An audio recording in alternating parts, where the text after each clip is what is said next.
سلام، د نن سهار د 9 بجو خبرونو ته مو زه سمیع الله امیني هرکلی وایم. په هیواد کې د روغتیايي خدمتونو د وړاندې کولو او د درملو د تولید یو هوکړلیک تېره ورځ د عامې روغتیا وزارت او BRS امارتي کمپنۍ ترمنځ لاسلیک شو.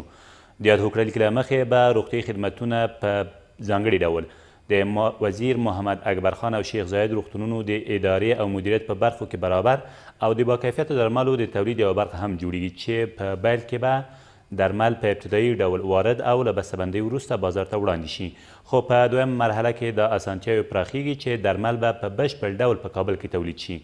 BRS کمپنۍ په 14 هیوادونو کې 140 معیاري روغتونونه او د درملو د تولید 9 کارخونې لري او مرکز یې هم د متحده عربي اماراتو په دوبۍ ښار کې دی.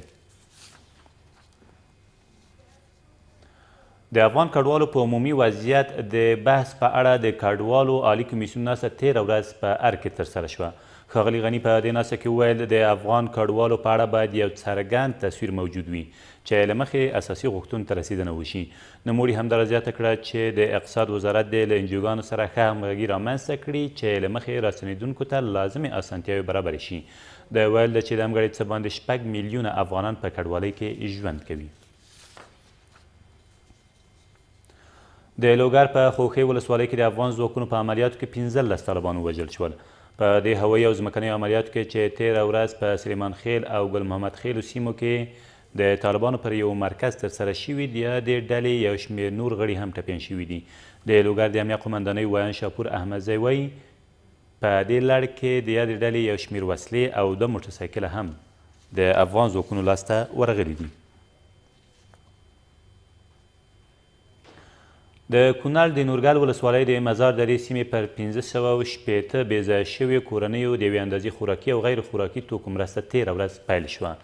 د کونړ والي عبدالستار میرزکوال وایي هرې کورنۍ ته 25 کیلوګرامه وریجې، 40 کیلو لوبیا، 10 لیتره غوړي او یو ترپال په پام کې نیول شوي چې د نن ورځې په اوږدو کې به هم وویشل شي.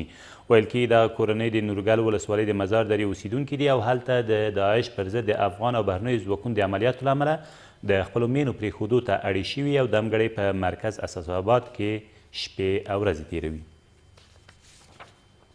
که چاته زیان رسېدلی وي، تاوان رسېدلی وي، کورنۍ بې ځایه سوې وي، د هغو کورنۍ دپاره تقریبا د 560 کورنۍ دپاره مواد تهیه سوي دي چې دا مواد به دوی کورنیو ته انشاءالله دا نن توزیع پیل کېږي.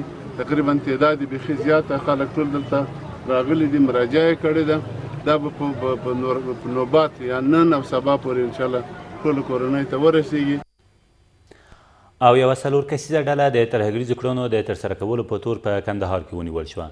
د کندهار د والي ویاند وایي دغه کسان تر دې مخکې له کندهار ښار سربیره په شولي کوټ، خاکریز او میوند ولسوالۍ په شاوخوا سیمو کې په دولت ضد کړنو بوخت وو چې بالاخره د څارګر ملي ادارې په ځانګړو عملیاتو کې نیول شوي دي. ویل کېږي دغه کسانو خپل جرمونه هم منلي دي.